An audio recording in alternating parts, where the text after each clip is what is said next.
How do the Orthodox explain early church fathers like Augustine, Maximus, and Irenaeus, who seem to support Rome's primacy? How can we as Catholics respond when they argue these fathers didn't mean what they said?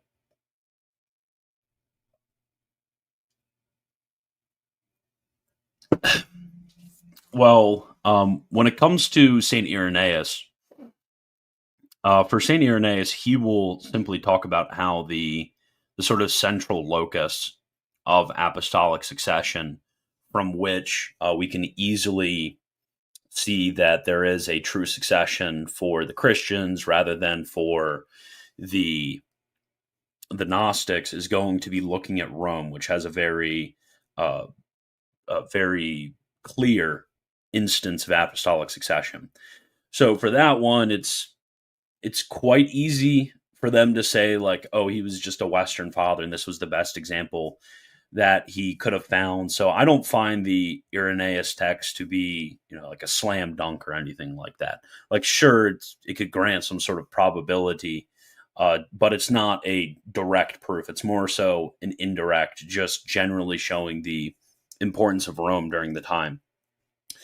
When it comes to Saint Augustine, for Saint Augustine, the I'm trying to think of the text that they would normally use for Saint Augustine. Usually, the way that they would respond to the text of Saint Augustine isn't taking Augustine on his own terms.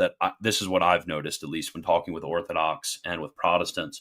Rather, they'll use different events in the life of Saint Augustine, like the Pope Saint Zosimus affair, for example.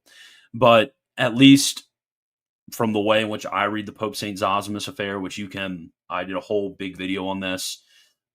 It's called James White, Fraudulent Historian, because James White uses this all the time. With the Zosimus affair, it's really a nothing burger. So I don't see how that could be a retort to our view. And similarly, they'll find a retort as well for St. Maximus the Confessor, although admittedly, I am not as well read on St. Maximus as I am on St. Augustine, so I can't really give a full exposition of their view and then the response that is typically given.